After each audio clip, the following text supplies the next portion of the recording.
નમસ્કાર, કોમોડિટી લાઈવમાં આપનું સ્વાગત છે અને કોમોડિટી બજારની ગતિવિધિની હલચલની વાત કરવા માટે હું ઝરણા અલકંટી હાજર છું. તો સૌપ્રથમ નજર કરી લઈશું કોમોડિટીઝને લગતી હેડલાઇન્સ પર. સોના અને ચાંદીમાં દબાણ. ડોલર ઇન્ડેક્સમાં આવેલા ઉછાળાએ સોના ચાંદીની ચમક ઓછી કરી. કોમેક્સ ઉપર સોનું 2650ની નજીક તો ચાંદી ગઈકાલના ઘટાડા બાદ જાળવ્યા $30 સ્તર.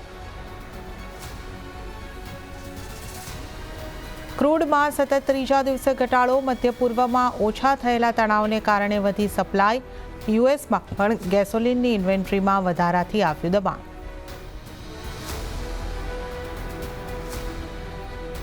ડોલર ઇન્ડેક્સની તેજી બગાડ્યો મેટલ્સનો મૂળ. એલએમઈમાં કોપરમાં તેજી બાદ આવ્યું ઉપલા સ્તરેથી દબાણ તો ઝિંકમાં પણ 4 સપ્તાહના ઉપલા સ્તરેથી આવ્યો ઘટાડો. ધાણા અને હળદરમાં આજે ઘટાડો આગળ વધ્યો. હળદરમાં ઓછી માંગ અને સારા સ્ટોકને કારણે ભાવમાં દબાણ તો એરંડામાં ગઈકાલના દબાણ બાદ આજે આવી ખરીદારી.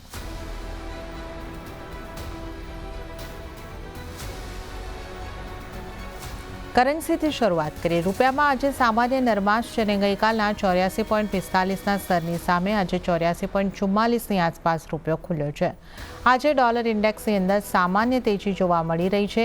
106.20 ઉપર આપણે ડોલર ઇન્ડેક્સને જોઈ શકીએ છીએ. વધારે ચર્ચા કરીશું. રિલાયન્સ સિક્યોરિટીઝના કરન્સી એન્ડ કોમોડિટીના સિનિયર એનાલિસ્ટ જીગર ત્રિવેદી આપણી સાથે જોડાઈ ગયા છે. જીગરજી, સ્વાગત છે આપનું CNBC બજાર પર. અને જે રીતે આપણે કરન્સીને અહીંયા આગળથી જોઈ રહ્યા છે, થોડી એવી નરમાશ આપણને USD INRની અંદર દેખાઈ રહી છે અને ડોલર ઇન્ડેક્સ જેમાં આપણે ખાસી મજબૂતી જોઈ હતી હવે 106ની ઉપર અહીંયા આગળથી આપણને થોડો દેખાઈ રહ્યો છે. તો કઈ રીતે આપ આગળ કરન્સીની ચાલને જોઈ રહ્યા છો? ગુડ મોર્નિંગ જણા. સૌ પ્રથમ તો હું ડોલર ઇન્ડેક્સની વાત કરીશ કે ઓક્ટોબરમાં અને નવેમ્બરમાં કન્ટિન્યુઅસલી 8 વીકથી એમાં આપણે રેલી જોઈ છે અને આ વીકમાં આપણે જોયું કે પ્રોફિટ બુકિંગ આવ્યું છે. તો એક વસ્તુ આપણે કહી શકીએ કે 107 પાસે રેઝિસ્ટન્સ આવે છે, 105ની પાસે સપોર્ટ આવે છે અને અત્યારે એમાં એક પ્રોફિટ બુકિંગનો માહોલ સ્ટાર્ટ થયો છે. ડોલર ઇન્ડેક્સના પોઈન્ટ ઓફ વ્યૂથી આજે અને કાલે તો યુએસમાં બહુ ડલ માર્કેટ મુવમેન્ટ રહેશે. થેન્ક્સ ગિવિંગ ડેને કારણે હોલિડે સેશન છે, આવતીકાલે અર્લી ક્લોઝિંગ છે. સો ડોલર ઇન્ડેક્સના પોઈન્ટ ઓફ વ્યૂથી કોઈ મેજર ઇકોનોમિક ડેટા અત્યારે તો નથી. ગઈકાલના સેશનમાં 2-4 ઇમ્પોર્ટન્ટ ડેટા આવી ગયા. Initial jobless claims, continuous jobless claims, pending home sales data આ ડોલર ફ્રેન્ડલી આવ્યા હતા. પણ તો બી ડોલરમાં આપણે એક હલકું કરેક્શન જોયું છે, પ્રોફિટ બુકિંગ કહી શકાય. નેક્સ્ટ વીક ડોલર ઇન્ડેક્સ માટે ઇમ્પોર્ટન્ટ છે. ફ્રાઇડે નોન ફાર્મ પેરોલ્સ આવશે નેક્સ્ટ વીકમાં અને એની પહેલાં જો રૂપીના પોઈન્ટ ઓફ વ્યૂથી વાત કરીએ તો આવતીકાલે સાંજે ઇન્ડિયાના GDP નંબર્સ આવશે Q2ના, બટ એની ઇમ્પેક્ટ આપણને જોવા મળશે મંડે મોર્નિંગમાં. સો ઓવરઓલ મને ડોલર ઇન્ડેક્સમાં હવે કોઈ રેલી લાગતી નથી. 107 એક રેઝિસ્ટન્સ છે, અહીંયા થોડું ઘણું કરેક્શન આવી પણ શકે છે અને 105 જેમ મેં કીધું કે એ એક સપોર્ટ છે. સો અહીંયા અત્યારે એક રેન્જ બાઉન્ડ કારોબાર રહેશે. સેમ વે USD INRમાં પણ 84.30 સપોર્ટ છે, 84.4546 અત્યારે ભાવ જે ચાલી રહ્યા છે.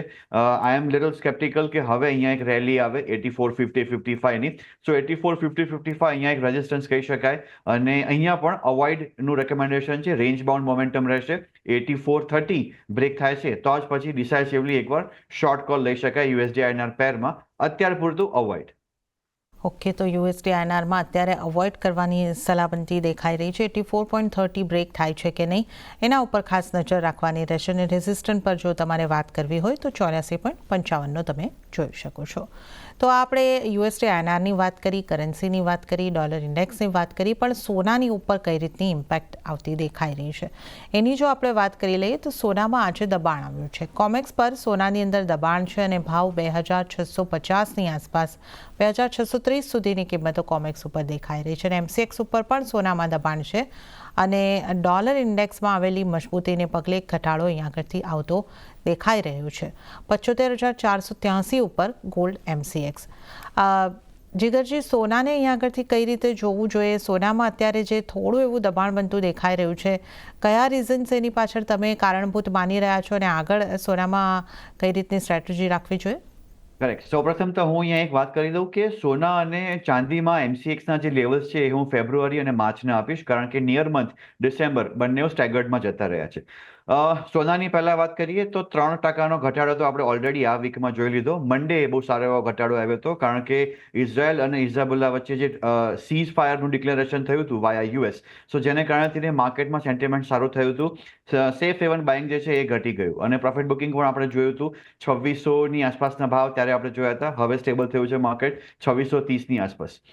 ડોલર ઇન્ડેક્સમાં પણ એક રેલી આવી હતી, કારણ કે ડોનાલ્ડ ટ્રમ્પનું જે પ્રેસિડેન્શિયલ ઇલેક્શન હતું એ ક્લિયર મેન્ડેટ સાથે એ જીતીને આવ્યા છે, અને હવે કોઈ એમાં બ્લોકેજ નથી. એટલીસ્ટ પ્રેસિડેન્શિયલ ઇલેક્શનનો કોઈ રિસ્ક નથી એ મેટરમાં લઈને. જે માર્કેટ પહેલા ડિસ્કાઉન્ટ કરતું હતું કે રિસ્ક હોઈ શકે છે, એ નથી. ડોલર ઇન્ડેક્સની સાથે જો ઇકોનોમિક ડેટા આપણે જોઈએ તો ડેટા પણ ડોલર ફ્રેન્ડલી આવ્યા. ગઈકાલે કોર પીસીઈ ઇન્ડેક્સ 2.8 આવ્યું યુએસનું, સ્લાઇટલી વધીને આવ્યું 2.7થી. થોડું એ વરીસમ છે, બટ ઓવરઓલ માર્કેટ અત્યારે એના ઉપર ફોકસ છે કે ડિસેમ્બરની 18મીએ જે ફેડની મિટિંગ આવશે ત્યારે ઇન્ટરેસ્ટ રેટ કટ આવશે કે કેમ. According to CME Fed watch tool 66% chance છે કે એકવાર 25 બેઝિસ પોઈન્ટ કટ આવી જશે. અને ત્યારબાદ માર્કેટનો શું રવૈયો રહેશે, ફેડનો શું રવૈયો રહેશે, એના માટે થઈને ડિસેમ્બરમાં જે ડોટ ચાર્ટ આવશે એ બહુ ઇમ્પોર્ટન્ટ છે.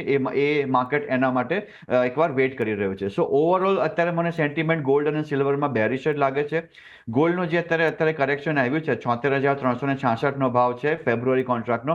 મને લાગે છે કોઈ પણ ઉછાળે અહીંયા વેચીને કામ કરી શકાય 76,450ના સ્ટોપ લોસથી 76,150ના ટાર્ગેટ માટે.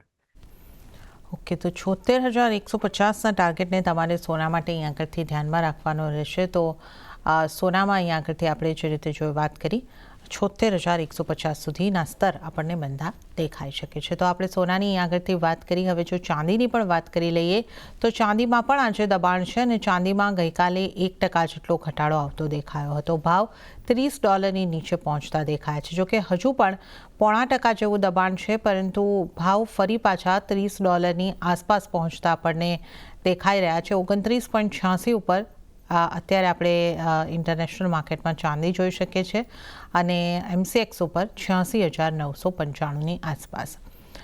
જતીનજી, ચાંદીને તમે કઈ રીતે જોઈ રહ્યા છો? જે રીતે ચાંદીની મુવમેન્ટમાં પણ આપણને થોડો દબાણ તરફનો વ્યૂ બનતો આજના દિવસે દેખાઈ રહ્યો છે, માહોલ બનતો દેખાઈ રહ્યો છે. કઈ રીતની ચાંદીમાં આપની સલાહ રહેશે? ગોલ્ડમાં જે રીતે પ્રેશર આવ્યું છે, ચાંદીમાં પણ એ જ રીતનું પ્રેશર અહીંયા જોવા મળ્યું છે. અને તમે જેમ કીધું કે $30નો બહુ સારો સપોર્ટ છે અહીંયા. $30 જો બ્રેક થાય છે કોમેક્સમાં, તો પછી માર્કેટમાં એ ક્લોઝિંગ બેઝિસ પર $30 જો બ્રેક થાય છે તો પછી $27 સુધીના ચાન્સીસ છે. ઓવરઓલ MCX પર હું વાત કરું તો માર્ચ કોન્ટ્રાક્ટ જે છે, જેનો ભાવ અત્યારે 89,110 ચાલી રહ્યો છે, એમાં મને લાગ્યું છે કે 86,000 સુધીના અત્યારે ભાવ આવવાની શક્યતાઓ છે. સો ગોલ્ડની જેમ ચાંદીમાં પણ અહીંયા જે એક સેફ હેવન બાઇંગ જે કહેવાય, આઈ શેર સિલ્વર ટ્રસ્ટ, એમાં પણ એકવાર લિક્વિડેશન જોવા મળ્યું છે. સો ઓવરઓલ સેન્ટિમેન્ટ ચાંદીમાં પણ વેચવાનું જ અહીંયા બની રહ્યું છે. One can go short in silver also. March contract 89,110નો ચાલી રહ્યો છે. 89,350નો સ્ટોપ લોસ રાખીને 88,600 માટે 1 કે 2 દિવસ માટે ચાંદીમાં પણ વેચીને કામ કરી શકાય. હવે આપણે મેટલ્સના કારોબારની વાત કરી લઈએ તો ડોલર ઇન્ડેક્સમાં આવેલા ઉછાળાને પગલે આજે મેટલ્સની અંદર દબાણ દેખાઈ રહ્યું છે. LME પર પણ મેટલમાં દબાણ સાથેનું કામકાજ રહ્યું. કોપરમાં આજે સવારે તેજી હતી, ત્યાંથી થોડું દબાણ આવ્યું, અને અત્યારે આપણે જોઈએ તો લીલા નિશાનમાં પોઝિટિવિટી સાથે કારોબાર થતો દેખાઈ રહ્યો છે. 825ના સ્તર, પણ એલ્યુમિનિયમ અને ઝિંકમાં આપણને દબાણ દેખાઈ રહ્યું છે. એલ્યુમિનિયમમાં ખાસું દબાણ, 2.50% જેવું દબાણ એલ્યુમિનિયમમાં અત્યારે આપણે જોઈ શકીએ છીએ. જીગરજી, મેટલ્સને કઈ રીતે જોવું જોઈએ? અત્યારે આપણે જે રીતે જોઈ રહ્યા છે મિશ્ર કારોબાર કહી શકીએ. એલ્યુમિનિયમમાં ખાસું એવું દબાણ દેખાઈ રહ્યું છે. કઈ રીતે તમે જોઈ રહ્યા છો મેટલ્સને? આઈ થિંક તમે જે જોઈ રહ્યા છો એ નવેમ્બરના બધા ભાવ છે જે સ્ટેગર્ડ પીરિયડમાં જતા રહ્યા છે. તો let's discuss the December levels. So yes, aluminium હોય કે કોપર હોય કે ઝિંક હોય, સેન્ટિમેન્ટ થોડું અહીંયા બેરિશ છે. US president elect Donald Trump તરફથી જે સ્ટેટમેન્ટ્સ આવ્યા હતા 2 દિવસ પહેલા કે ચાઇના, કેનેડા અને મેક્સિકો ઉપર એ ટેરિફ્સ લગાવી દેશે 15 જાન્યુઆરીએ જેવું એ પાવરમાં આવશે.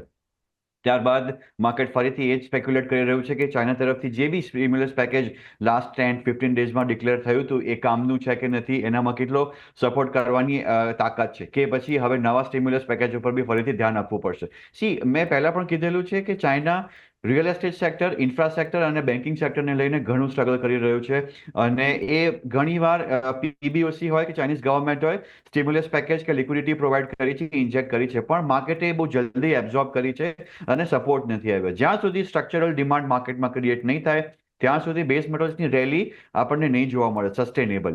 ક્યારેક ડોલરમાં જો વોલેટિલિટી આવી ગઈ તો એને કારણે તેને ઇન્વર્સ કોરિલેશનને કારણે બાય ઓર સેલ થઈ શકે છે. પણ ઓવરઓલ હજી પણ માર્કેટમાં સેન્ટિમેન્ટ બેરિશ જ છે. મેન્યુફેક્ચરિંગ પીએમઆઈ હજી પણ કોઈ બી કન્ટ્રીના ઉઠાવીને જોઈ લો, યુએસ હોય, જર્મની હોય, જાપાન હોય, ચાઇના હોય કે યુરોઝોન હોય, એન્ટાયરલી હજી સુધી મેન્યુફેક્ચરિંગ પીએમઆઈમાંથી કોઈ એટલું બધું કોન્ફિડન્સ નથી આવી રહ્યો, નથી પેન્ડિંગ હોમ સેલ્સ કે પછી બીજા કોઈ પણ ડેટા હોય, કન્ઝ્યુમર કોન્ફિડન્સ ડેટા ઉપરથી અહીંયા માર્કેટને ટ્રિગર નથી મળી રહ્યું કે okay sustainable long term demand create થઈ છે.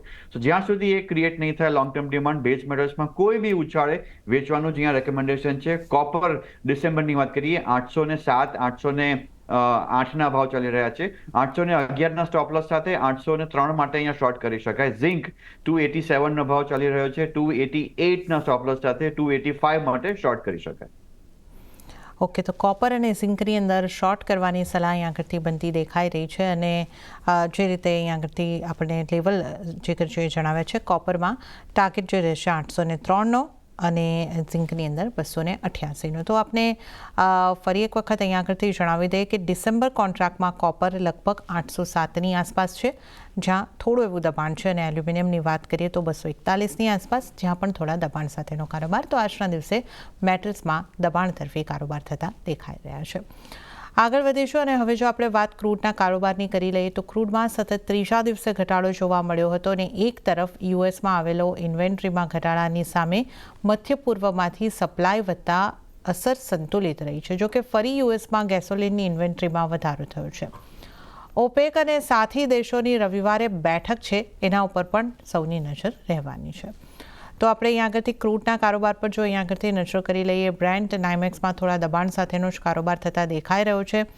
એમસીએક્સ ક્રૂડની પણ જો અહીંયા આગળથી વાત કરી લઈએ તો એક નાની રેન્જની અંદર 5800ની આસપાસ આપણને કારોબાર થતા ક્રૂડની અંદર દેખાઈ રહ્યો છે. તો 0.5%ની મજબૂતી સાથે એમસીએક્સ ક્રૂડ ઉપર કારોબાર છે. જીગરજી, કઈ રીતે તમે ક્રૂડને જોઈ રહ્યા છો? ક્રૂડમાં હવે જે રીતે ઓપેક પ્લસની મીટિંગ થવાની છે અને જે રીતે આ જે જીઓપોલિટિકલ ટેન્શન્સ છે એ થોડા અહીંયા આગળથી હવે હળવા પડતા દેખાઈ રહ્યા છે, તો ક્રૂડમાં કેવી રણનીતિ રાખવી જોઈએ? ક્રૂડમાં ઓલ્ધો અત્યારે 0.5% જેટલું અત્યારે માર્કેટ પોઝિટિવ છે એમસીએક્સમાં, પણ કોઈ બી ઉછાળે અહીંયા વેચવાનું જ અહીંયા રેકમેન્ડેશન અમે આપીએ છીએ. તમે જેમ ખરું કીધું, મેજોરિટી પોઈન્ટ્સ તમે કવર કરી લીધા છે. જીઓપોલિટિકલ ટેન્શન્સ, હમસ, ઇઝરાયલ હોય કે હિઝબુલ્લા હોય, એની સાથેનું જે સીઝ ફાયર હતું, જેને કારણે થઈને એક જીઓપોલિટિકલ ટેન્શન છે, ત્યાં થોડું કુલ ડાઉન આવ્યું છે. હવે ગઈકાલના દિવસમાં આપણે જો ઇન્વેન્ટરી જોઈએ તો એપીઆઈ, પ્રાઇવેટ ઇન્સ્ટિટ્યૂટ કે પછી ગવર્મેન્ટ EIA, બંને તરફથી ક્રૂડની ઇન્વેન્ટરીઝ જે આવી છે એ પ્રાઇસીસ માટે પોઝિટિવ આવી. ક્રૂડમાં શાર્પ ડીપ જોવામાં આવ્યું હતું ઇન્વેન્ટરીઝમાં, પણ સાથે ગેસોલિન સ્ટોક્સ વધીને આવ્યા. જેમ તમે કીધું, Thanksgiving day, long vacation છે, વીકેન્ડ છે, તો people will travel a lot entire US. So એ પીરિયડમાં ગેસોલિન ઇન્વેન્ટરીઝ વધીને કેમ આવી? સો એ બી એક ચિંતાનો વિષય છે.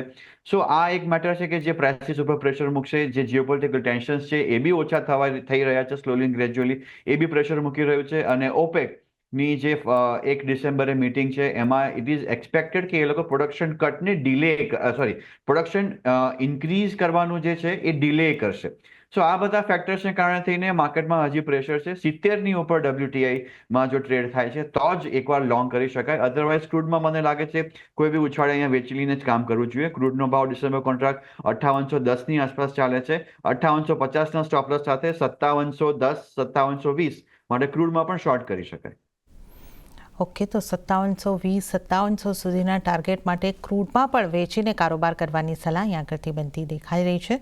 તો આપણે રીઝન્સની પણ અહીંયા આગળથી ખાસ વાત કરી છે કે ક્રૂડમાં દબાણ તરફ કેમ કારોબાર થઈ રહ્યો છે. હવે નેચરલ ગેસની પણ વાત કરી લઈએ તો નેચરલ ગેસમાં પણ આજે ઘટાડા તરફી જ માહોલ બનતો દેખાઈ રહ્યો છે અને 269ની આસપાસ આપણે એમસીએક્સ પર કારોબાર જોઈ શકીએ છીએ. 1% આસપાસનું દબાણ અને યુએસ નેચરલ ગેસમાં ગઈકાલે લગભગ 7% દબાણ આવતો જોયું છે.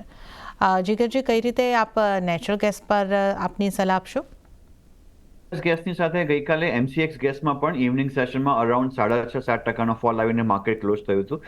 એક તરફથી પ્રોડક્શન વધી રહ્યું છે અને બીજી બાજુ ફોરકાસ્ટ એવું આવે છે કે અત્યારે આજથી લઈને 15 દિવસ માટે કોલ્ડ વેધર જે આવવું જોઈએ એનાથી નોર્મલ લેસ કોલ્ડ વેધરનું પ્રેડિક્શન છે. સો હીટિંગમાં ડિમાન્ડ થોડી ઓછી આવી શકે છે. એ સ્પેક્યુલેશન પાછળ અહીંયા પ્રાઇસીસમાં આપણે પ્રેશર જોયું ને 269ના ભાવ આપણે અત્યારે જોઈ રહ્યા છીએ. Near month December contract 269.4, one can go short around current levels. 273નો સ્ટોપ લોસ રાખીને 260ના ટાર્ગેટ માટે અહીંયા પણ શોર્ટ કરી શકાય.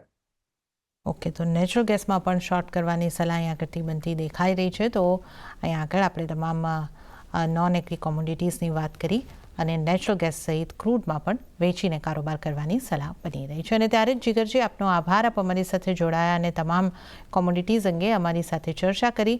આપનો આભાર. અને હવે આપણે એગ્રી કોમોડિટીઝના કારોબાર તરફ આગળ વધીશું. ત્યાં જો આપણે નજર કરી લઈએ કઈ રીતના કારોબાર આજે આપણને થતા દેખાઈ રહ્યા છે. એગ્રી કોમોડિટીમાં મિશ્ર કારોબારના સંકેતો અહીંયા આગળથી મળતા દેખાઈ રહ્યા છે. જ્યાં ધાણામાં ટર્મરિકની અંદર દબાણ બનતું દેખાઈ રહ્યું છે, તો જીરામાં થોડી પોઝિટિવિટી દેખાઈ રહી છે. ટ્રેડબુલ સિક્યુરિટીઝના ભાવિક પટેલ પણ આપણી સાથે જોડાઈ ગયા છે. ભાવિકજી, ગુડ મોર્નિંગ અને સ્વાગત છે આપનું. હળદર ધાણામાં દબાણ, મસાલા પેકની જો આપણે વાત કરીએ 0.5% પણ જીરું 5% જેવું પોઝિટિવ. આગળ મસાલા પેકમાં કઈ રીતની રણનીતિ હોવી જોઈએ ભાવિકજી? Good morning. આપણે જીરાની પહેલા વાત કરીએ તો જીરાનું જે સોઈંગ છે એ અત્યારના ગત વર્ષ કરતાં એટલે 80% ઓછું છે, કારણ કે આ વખતે જે ઠંડી છે ડીલે થઈ હતી, એટલે સોઈંગ પણ જે છે 20 થી 25 દિવસ ડીલે થઈ છે. અને એટલે સોઈંગ માટે ઠંડી જરૂરી છે, ખાસ કરીને જીરું માટે. એટલે એક્સપેક્ટેડ છે કે 20 ડિસેમ્બર સુધી મે બી રીસોઈંગ થઈ શકે છે અને સોઈંગનું ચાલુ રાખી શકાય છે. અને ઘણા બધા ફાર્મર્સ છે કે જેમાં ઈસબગુલ ને પેનીલ છે કે જેમાં લોકો પૈસા નથી મળ્યા, તે લોકો જીરા પાછળ જઈ શકે છે સોઈંગ માટે. એટલે આગળ જે તમને લાગે છે કે આ વખતેનો જે પાક છે એ પણ થોડોક ડીલે થઈ શકે છે. ફેબ્રુઆરી માર્ચના બદલે માર્ચ એપ્રિલમાં, જે થોડું પોઝિટિવ છે.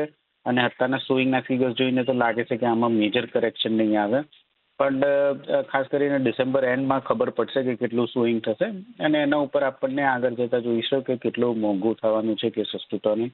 બટ ઓવરઓલ અત્યારના બધા સ્પાઇસ કોમ્પ્લેક્સમાં જીરું મને થોડું પોઝિટિવ વધારે દેખાઈ રહ્યું છે. ઓલરેડી આપણે જોઈ રહ્યા છે કે 24 થી 25 હજારની નીચે સસ્ટેન નથી કરી રહ્યું. એટલે કરંટ માર્કેટ પ્રાઇસથી જ હું બાયને રિકમેન્ડેશન આપીશ 25,600ના ટાર્ગેટથી અને 24,700નો એસએલ રાખી શકાય છે. હળદરની વાત કરીએ તો આઈ થિંક હળદરમાં પણ ઓવરઓલ 13,000 થી 12,800નો જે સપોર્ટ છે આઈ થિંક એ સપોર્ટ રહેશે. એમાં પણ સોઈંગનું થોડું ડિલે જ છે. એટલે એમાં પણ હું ભલે અત્યારના વીકનેસ દેખાઈ રહી છે, પણ કરંટ માર્કેટ પ્રાઇસથી જ બાયની રિકમેન્ડેશન છે 12,850ના સ્ટોપ લોસથી અને ટાર્ગેટ રાખી શકાય છે 13,900નું. ઓકે, તો મસાલા પેકમાંથી બે સલાહ તમારે માટે બનતી દેખાઈ રહી છે. જીરામાં ખરીદારી કરવાની સલાહ છે 25,600ના ટાર્ગેટ માટે અને 24,700નો સ્ટોપ લોસ તમારે રાખવાનો રહેશે. અને આ ઉપરાંત હળદરની અંદર પણ ખરીદારી કરવાની સલાહ બનતી દેખાઈ રહી છે. હળદર માટે 13,900ના ટાર્ગેટ, 12,850નો સ્ટોપ લોસ તમારે ધ્યાને રાખવાનો રહેશે. તો અહીંયા આગળથી જીરા અને હળદરમાં મસાલા પેકમાંથી ખરીદી કરીને ચાલો. ગુવાર પેકની વાત કરી લઈએ તો હલકી મજબૂતી સાથે ગુવાર પેકની અંદર અત્યારે આપણને ટ્રેડ થતા દેખાઈ રહ્યા છે. ગુવાર પેકમાં આજના દિવસે ભાવિકજી કઈ રીતની મુવમેન્ટ આવી શકે, ત્યાં આપની સલાહ કઈ રીતની રહેશે? ગુવાર પેકમાં આપણે જોઈએ તો ઇનફેક્ટ આ વખતે ડિમાન્ડ કંઈ ખાસ છે નહીં અને મંડીઝમાં પણ અત્યારે આપણે જોયું છે કે અરાઇવલ સારી એવી છે. એટલે પ્રાઇસીસમાં આપણે જોઈ રહ્યા છે કે વધી નથી રહ્યું, બટ 5100 થી 5,050ની આસપાસ જ્યારે પણ આવે છે તો એક ટેકનિકલ બાઉન્સ પણ જરૂર આવી રહ્યો છે. એટલે આઈ થિંક મને લાગે છે કે અહીંયાથી હજી પણ થોડીક કરેક્શન હું એક્સપેક્ટ કરી રહ્યો છું 5180 સુધીની.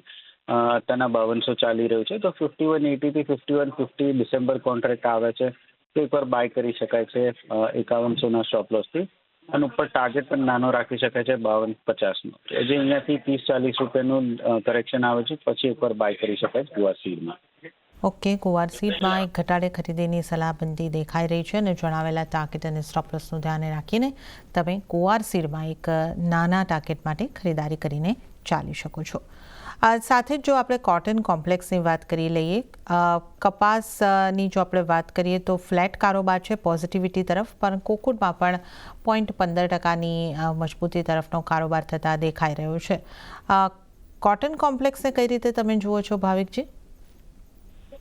કોટન કોમ્પ્લેક્સમાં આપણે આઈસ કોટન ખાસ કરીને જોઈએ તો એમાં થોડી વીકનેસ જોવા મળી છે અને જેના લીધે કોકોડકલ છે એ પણ 3,000થી ઘટીને હવે 2700ની આસપાસ આવી ચૂક્યું છે. આથી મને લાગે છે કે અહીંયાથી હવે એકવાર બાય જરૂરથી બની શકે છે. તો અહીંયાથી હું બાયને જ રિકમેન્ડેશન આપીશ 2800ના ટાર્ગેટથી અને સ્ટોપ લોસ રાખી શકાય 2700ની. કોકુળમાં 2700ના સ્ટોપ લોસ અને 2800 સુધીના ટાર્ગેટ માટે ખરીદારી કરવાની સલાહ જે છે એ આગળથી ખાસ કરીને બનતી દેખાઈ રહી છે. હવે જો આપણે એરંડાની પણ વાત કરી લઈએ, ત્યાં પણ ફ્લેટ ટુ પોઝિટિવ કારોબાર, 0.17%ની મજબૂતી, 6,480ની આસપાસ કેસ્ટરની અંદર કારોબાર થતા દેખાઈ રહ્યો છે. અહીંયા ભાવિકજી આપની કઈ રીતની સલાહ રહેશે?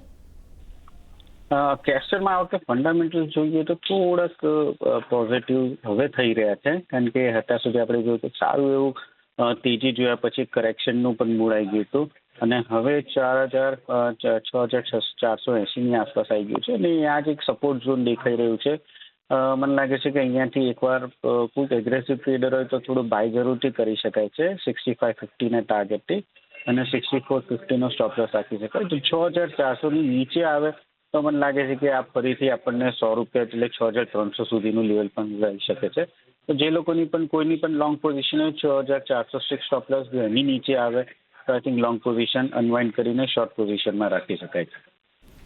ઓકે, તો આ કોકુળ માફ કરશો કેસ્ટર સીડ ઉપર ખાસ સલાહ બનતી દેખાઈ રહી છે. અને ત્યારે જ ભાવિકજી આપનો આભાર, અમારી સાથે આપ જોડાયા અને તમામ એગ્રી કોમોડિટીઝ અંગે અમને સલાહ આપી. આપનો આભાર. અને આ સાથે જ કોમોડિટી લાઈવની અંદર હાલ પૂરતું આટલું જ. હાલ મને પણ આપશો રજા, પણ વધુ અપડેટ અને સમાચારો માટે આપ CNBC બજાર સાથે જોડાયેલા રહો. આગળ મારા સહયોગી પ્રીતિ દલાલ આપને માટે લઈને આવશે બજાર હેલ્પલાઇન. નમસ્કાર.